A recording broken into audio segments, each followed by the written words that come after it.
Zarutska, spoke with her mother, spoke with her uncle, had a very touching call with them. Our hearts go out to Iryna's family. They are suffering like any of us would be. It was a very touching call. Our hearts go out to them. She is a refugee. She literally came to the United States from a bomb shelter in Ukraine to escape the war, and she was going about her day. She was coming home from work on a light rail train, like all of us do all the time, and she was brutally murdered. As a native of Charlotte, I'm so sad to say that our city has gotten to this place. I was born here, I grew up here. I remember when the light rail was built. I remember the development it spurred, I remember the excitement, and to think now that you can't even feel comfortable riding that train hits me deep. The light rail brought this city access to jobs, access to education. People could take the train to college. It really put Charlotte on the map. And this incident has really injured that. Now, Decarlos Brown Jr., who we allege stabbed Iryna Zarutska, is in state custody on first-degree murder charges. But I'm here today to announce that we're going to supplement those state charges with federal charges.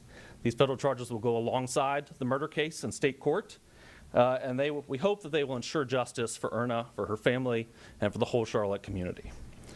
The charge we are bringing is in Title 18, which is the criminal code. It's section 1992A7, which is the law that Congress passed really for this situation.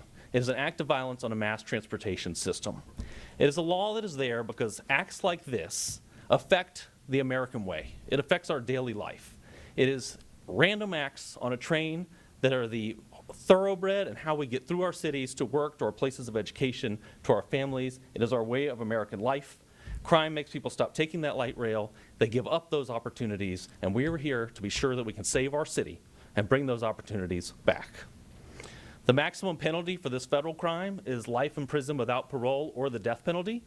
Of course, each individual case receives its own sentencing hearing by a federal judge that will decide the sentence based on the individual factors in this case.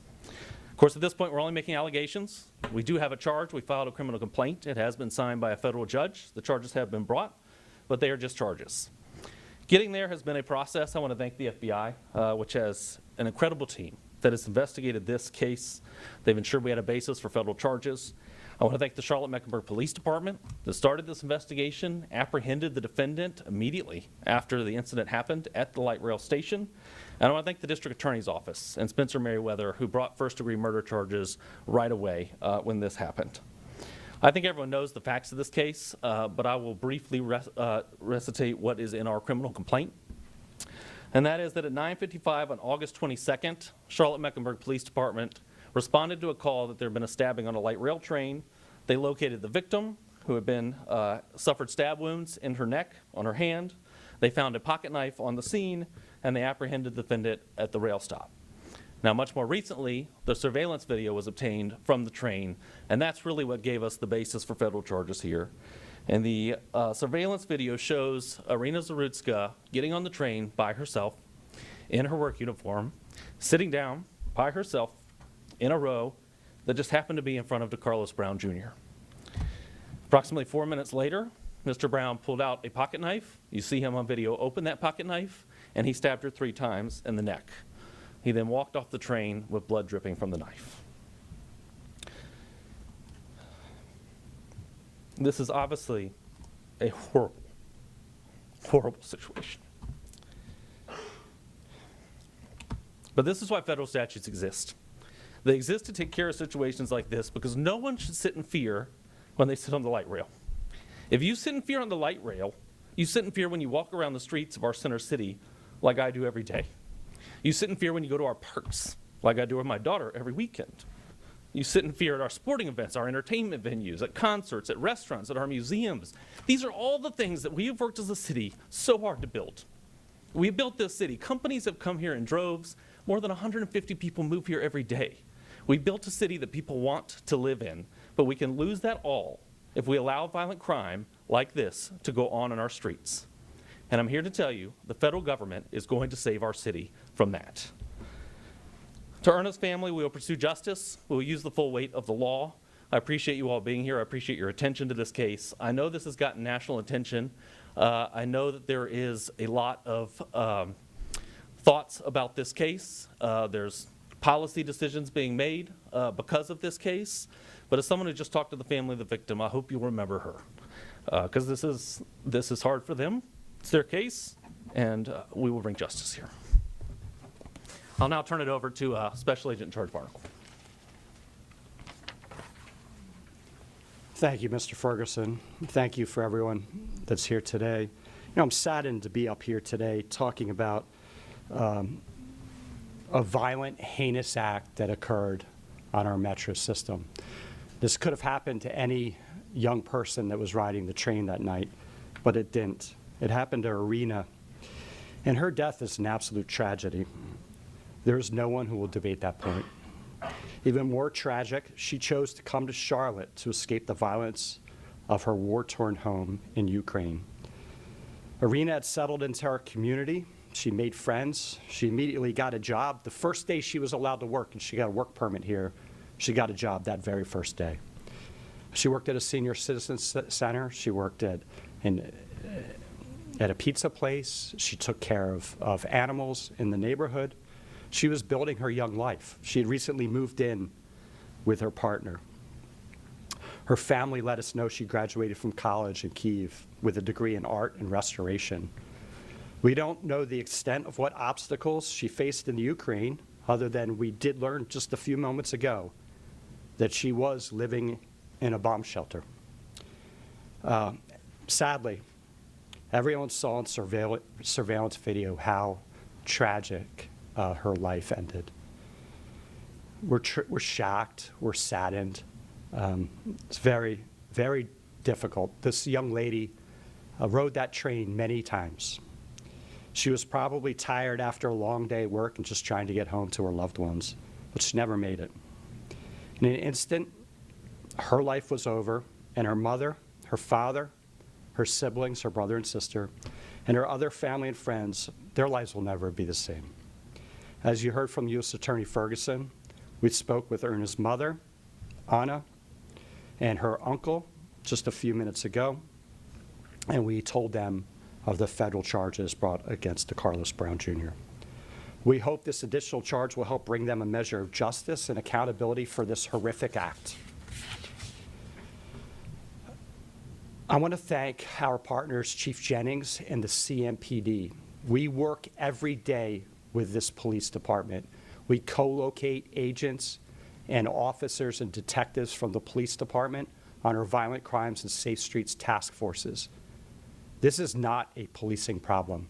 CMPD is out there every day protecting our streets. You may not know how close we are to the police departments, but throughout this state, our partnerships with local police departments and state departments are critical to the work that we do. The task force partnership is a force multiplier. CMPD and other local partners work closely with the U.S. Attorney's Office, this office, to assess whether local and state cases are appropriate to charge federally. We are pleased to supplement the Charlotte and Mecklenburg Police Department's work on this investigation and the appropriate federal charges that were brought forth today. The FBI will work tirelessly to hold violent offenders accountable. Kash Patel, the director of the FBI, has empowered every field office to shift resources to violent crime to help keep our city's streets safe.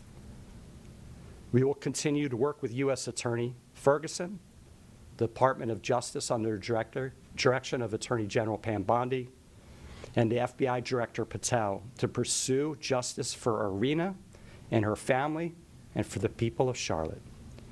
In closing, Mr. Ferguson mentions this. The system has failed us in this case. There is no doubt. Everyone deserves to go about their daily lives, to get to work, to get to school, just across town without the fear of being attacked. We should live in a country and in a city where accountability, if you're convicted for a violent crime, is always paramount. Well, thank you, and I think we'll take questions. Yeah, I want to add one thing. Before we take questions, I want to add one thing. that I hope the family won't mind me sharing. But after Iryna's death, the embassy in Ukraine called and said, "We'll help you bring her home." And her family said no. They said, "She loved America. We're going to bury her here." So I think we can give her an America to be proud of. As Mr. Barnacle said, something here is broken, and we're here to fix it. We're happy to take your questions.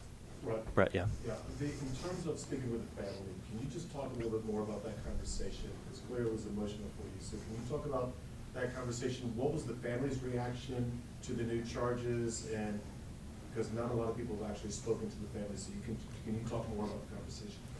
Sure, and we were both there for the conversation, so you can add what you want. It was a very heavy conversation. We talked to her mother, we talked to her uncle. Her mother speaks very little English. We had a translator from the FBI there, and they wanted to talk about their daughter. That's what we talked about. Yes, ma'am. Casey Jones from WCCB. Special Agent Barnacle, you mentioned that this was not a policing failure. Where exactly did the system fail? It's hard to say. This man was charged 14 times. There's been numerous encounters with police departments. He was arrested by the CMPD in January, but he's still on our streets.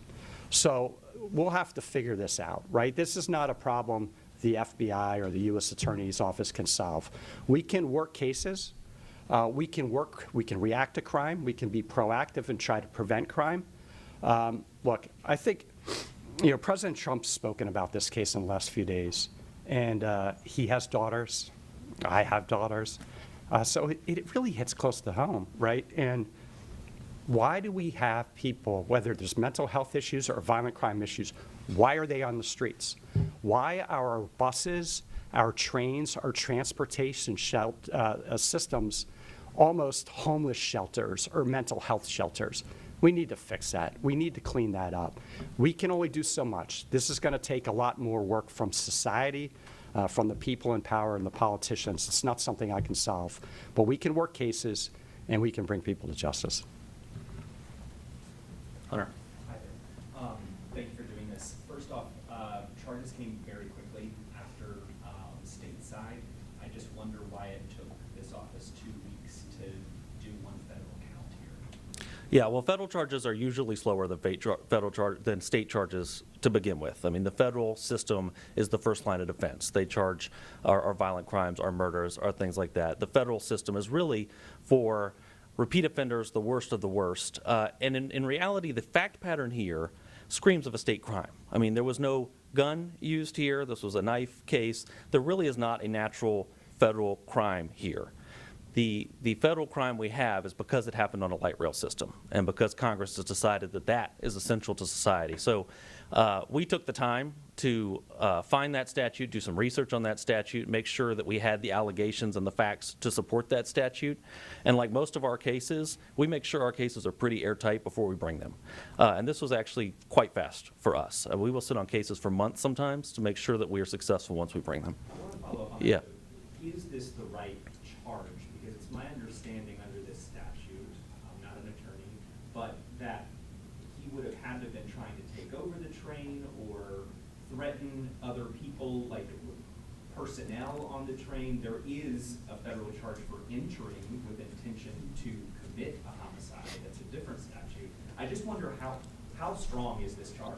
Yeah, well, so it is a broad statute, and part of the statute came out of 9/11, and some of it is meant for hijacking a train or things like that. But we're charging A7, subsection A7, aggravating factors, subsection B1, which are exactly for this situation. They are for when there is a passenger on the train and you do an act of violence on the train.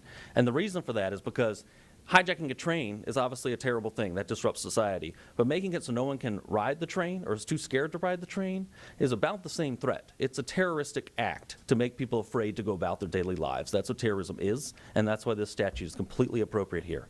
Now, this is a criminal complaint. We will indict later. We continue to look at facts. The FBI continues to investigate this case, and we may have more charges later. But for now, we have this charge, and we think it's an appropriate one. Yeah. Yes, sir. Ryan Orwood with Charlotte. Thank you for doing this. Yeah. Have either of you been in discussion with the White House since this footage was released? And if you have, could you share anything about what was discussed?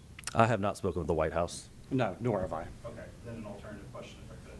My editor wanted me to check. There's some conversation, people who believe that they hear Decarlos Brown say after the stabbing in that footage, "I got that white girl." It's unclear to me if he says that. Are y'all able to confirm if he did say that or what he said? We are still investigating. Obviously, we have the videotape. We have some other evidence as well. Our investigators who are sitting here in the front row are looking at other angles. As Mr. Ferguson said, there is potential for other federal charges. So we'll just let the investigation play out. I can't comment directly on the facts. Eric? Yes, sir. I'm curious, you both mentioned the fragility of losing faith in the transit system. There have been a lot of people around this asking whether the transit system has structural flaws. Earlier, you said it's a breakdown in the system. So how does the transit system itself fit into the broader picture of this case? Yeah, I mean, it's clear something's broken here, and it's probably more than one thing. I think certainly the state justice system has some issues, but I think you're right, the train does too. And we've seen recently people go on the train and report what's going on the train. It's become a mobile homeless shelter. It's an air-conditioned place. There's no one checking tickets. No one's using tickets. And quite frankly, the revenue from the tickets that could be collected could pay for more security on the train. So I do think there's more we could be doing on our train and more we should be doing, but that's not our job. Our job is to prosecute this case. Yes, ma'am. But you just said that this wasn't really a natural fit initially for federal charges. At what point did you get involved to start looking at that for federal charges, and what made you do that then? Well, You were first. So Iryna was murdered on the 22nd at about 10 p.m. I learned of the case on the 23rd in the morning. Our team was already in contact with detectives at the Charlotte-Mecklenburg Police Department. From that day forward, we were in conversations with the U.S. Attorney's Office. So we've been talking about this from the get-go.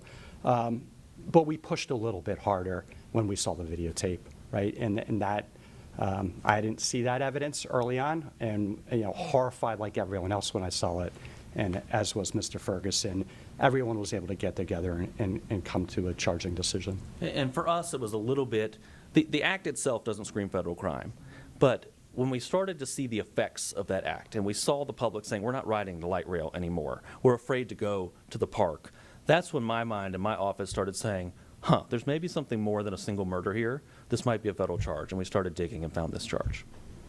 Yes, ma'am. Courtney Davis with Spectrum News. This isn't the first incident that's happened on Charlotte Transit. There have been violent offenses on buses as well in the last couple of years. What is it that brought this to that level to get this amount of resources behind this case as well? Yeah, well, we're concerned about the buses too. This is not just about rail, and we're concerned about the streetcar. We're concerned about the special transit vehicles that are used for handicapped individuals. This is a problem with transit, and it's not just transit. We're concerned about our parks and our streets and our center city where convention goers come in droves. We're concerned about all of it. It takes a very particular case to get a federal charge, and sometimes, unfortunately, it takes kind of a snowball effect to get those federal charge, and we see that in a lot of our cases. We'll see, a whole lot of robberies before we get a gang case, or a whole lot of drug users before we get a big drug distribution case. Here we saw a lot of little crimes in the transit system that led to one big crime that was on video, and we found the federal charge. So that's how we got here. Yes, ma'am. Should people feel safe on public transit in Charlotte? Right now, I don't know. I can't answer that question. I can tell you that it's my goal for people to feel safe on the light rail in Charlotte. I think it's essential to life in our city that people feel safe there. I hope that one day everyone feels safe riding light rail. Right now, I think we need to see changes before people are going to feel safe on light rail. Yes, sir. If I'm guilty, could you once again explain the sentencing in depth, Yeah. a little bit more in depth, what's on the table? Yeah, and thanks for the question, because federal sentencing is significantly more complicated than sentencing in the state level. So if convicted, and convicting, that will be a conviction by jury of his peers in federal court over here. If convicted, we have a probation office that puts together a fairly lengthy report about that individual defendant.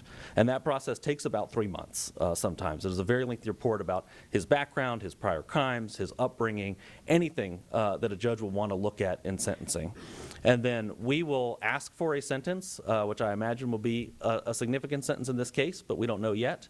And his attorneys will have an opportunity to argue for some other sentence that they think is appropriate.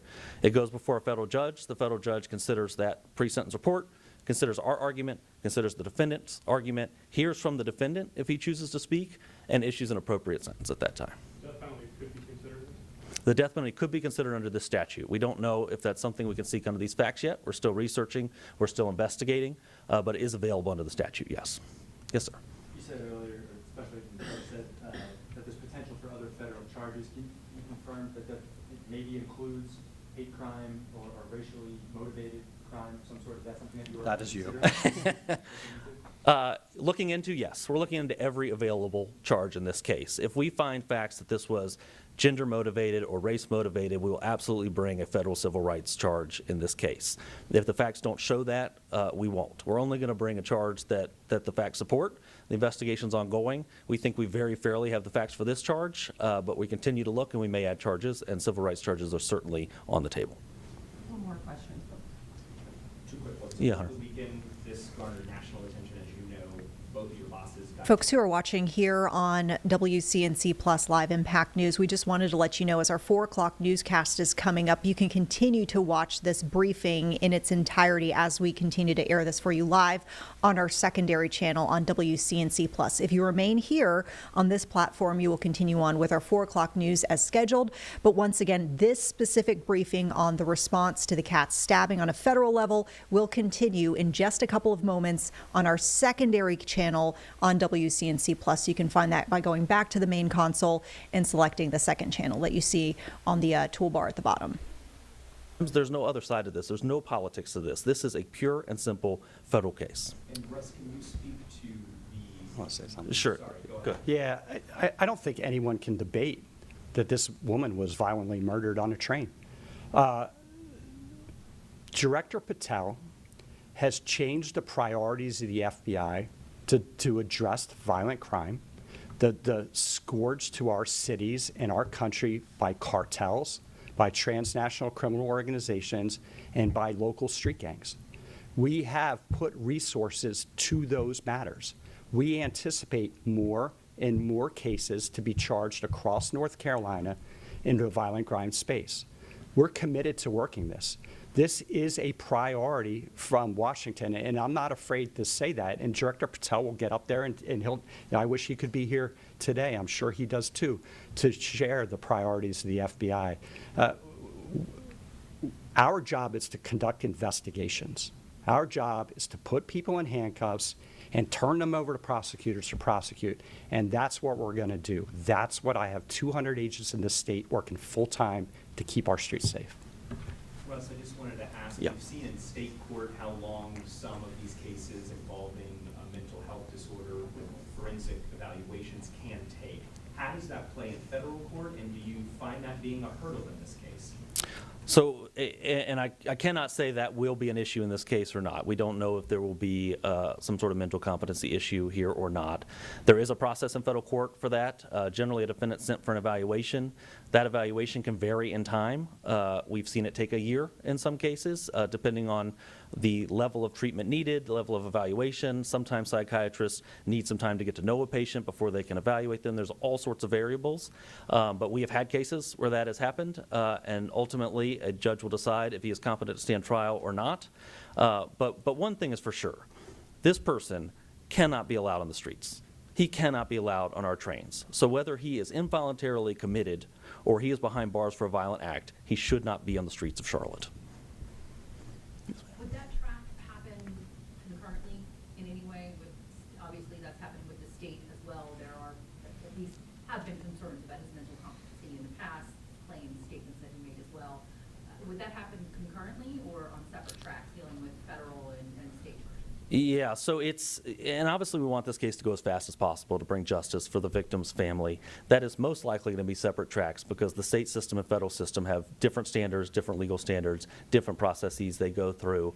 I've called the district attorney about this case. We're going to work out the best way for the victims to get this to go forward, whether that's federal going first, state going first, some sort of parallel paths. We'll have to figure it out, but there are definitely challenges that. And generally when we bring a federal charge, the state charges are dropped. But this is a case where we have a first-degree murder charge, and we are supplementing with a federal charge, which I think tells you a little bit about the state system, that we can't trust that a first-degree murder charge is going to take someone off the streets for as long as we need them off the streets. We have to supplement with a federal charge. So. Thank you, everybody. Thank you. I really appreciate you covering this. Thank you. Thank you.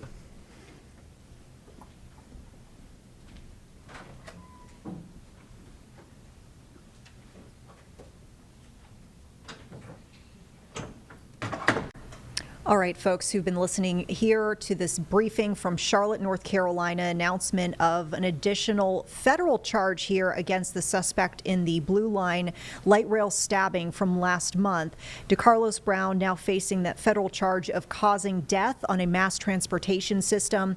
DOJ and FBI saying that there were also some aggravating factors at play here, they say, which we know aggravating factors can make a crime more severe and thus the punishment for that crime more severe.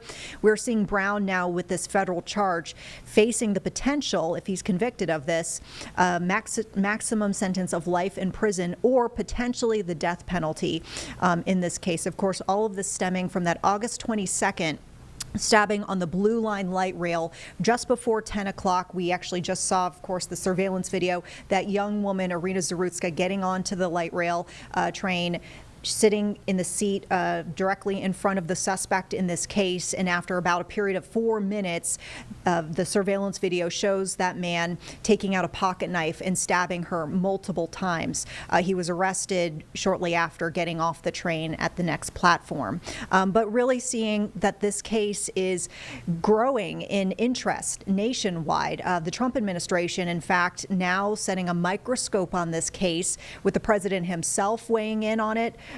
We also now, of course, just seeing FBI getting involved. Announced today the fact that the FBI says that it will lend supplementary assistance to local authorities in their investigation.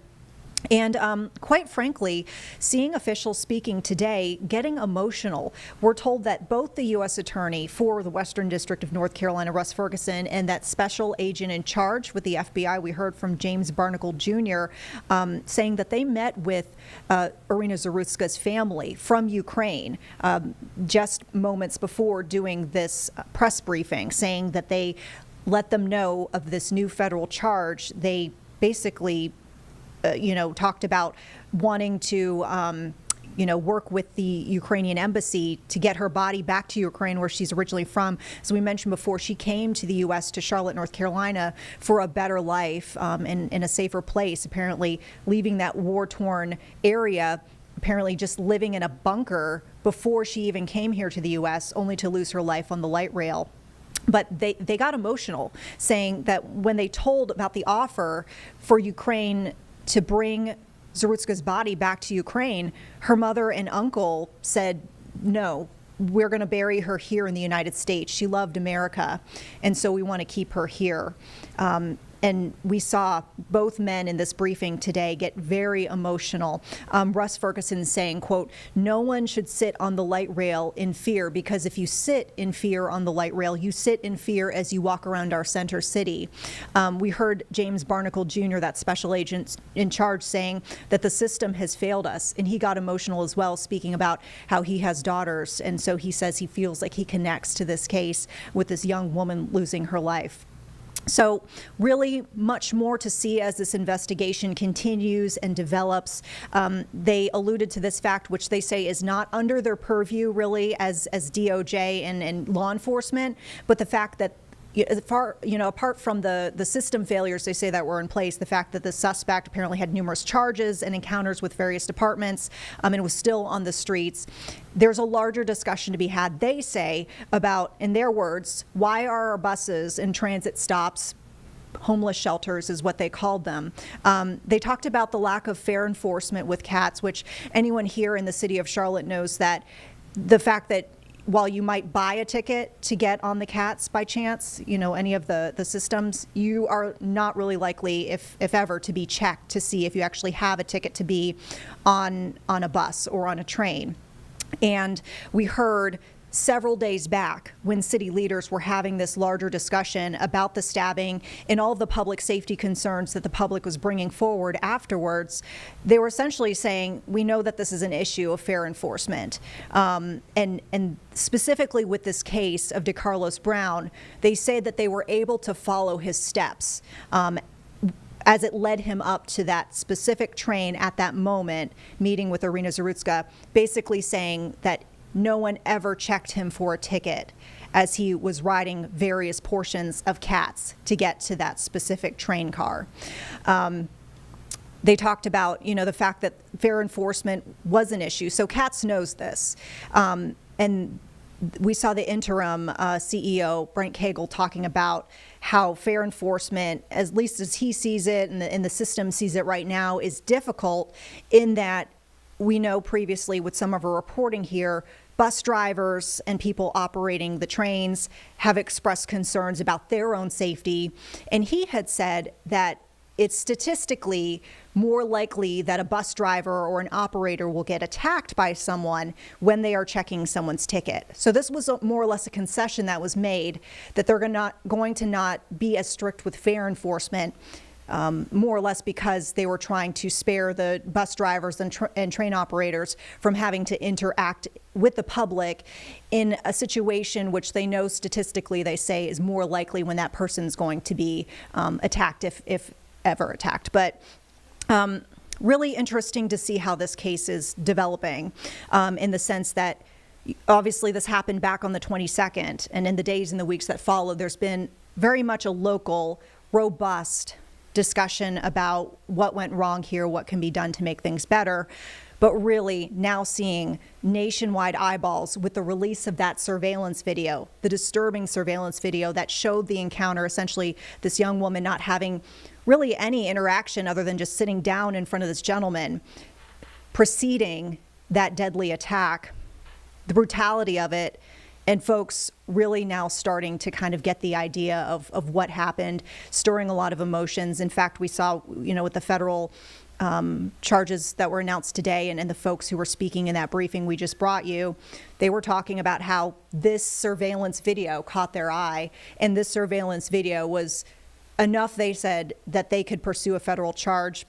We heard Russ Ferguson, the U.S. Attorney for the Western District, talking about how you could have cases and cases and cases that are similar in nature, kind of all leading up to one big case. But he said it takes a particular case to get a federal charge because they're very meticulous and they're very, judicious, he says, in how they levy these charges in order to get a successful conviction. And he says that they believe this is that case. This is the case that's going to be the one that kind of speaks for all the other cases if there were other incidents that needed to be addressed and weren't, or kind of flew under the radar, if you will. This is the one that's getting the attention. They've got the video they feel like shows it, proves their charge that they've levied here, the causing death on a mass transportation system, and this is what they're going to go with. So be sure, folks, we'll continue to follow this story as it does do a lot of twists and turns here. We'll just let you know, just for some, planning purposes for yourself. Of course, we're always bringing you the very latest here on Live Impact News on WCNC Plus every single day. But we do have multiple interviews lined up throughout the week with a lot of policymakers and big voices, if you will, in policy, not just in a local level, but statewide as well. So we're actually set to sit down with some of these folks in the coming days to talk about how they see this case, what they see as potential changes that need to be made. So we hope that you stick with us here throughout the rest of the week and beyond as we're having these discussions all day long and bringing you the very latest and something that's really sparked a lot of concern and pulled at the heartstrings of a lot of folks nationwide. So with that, we appreciate everyone sticking with us here on Live Impact News, even as we've turned over to the secondary channel. We'll let you know if you want to go back to the main channel here on WCNC Plus, our 4 o'clock news team is underway with our newscast already in progress. So we encourage you to switch over there, pick up with the evening news. I'll see you at 5 o'clock, 6 o'clock, and then, of course, we'll be back with Live Impact starting at 11 o'clock tonight on the main channel on WCNC Plus. So I'll be with you for that for the next couple of hours starting at 7, and then we'll see you for the news at 11. We know that anything can develop in the next couple of hours, so be sure that we'll keep you updated with that.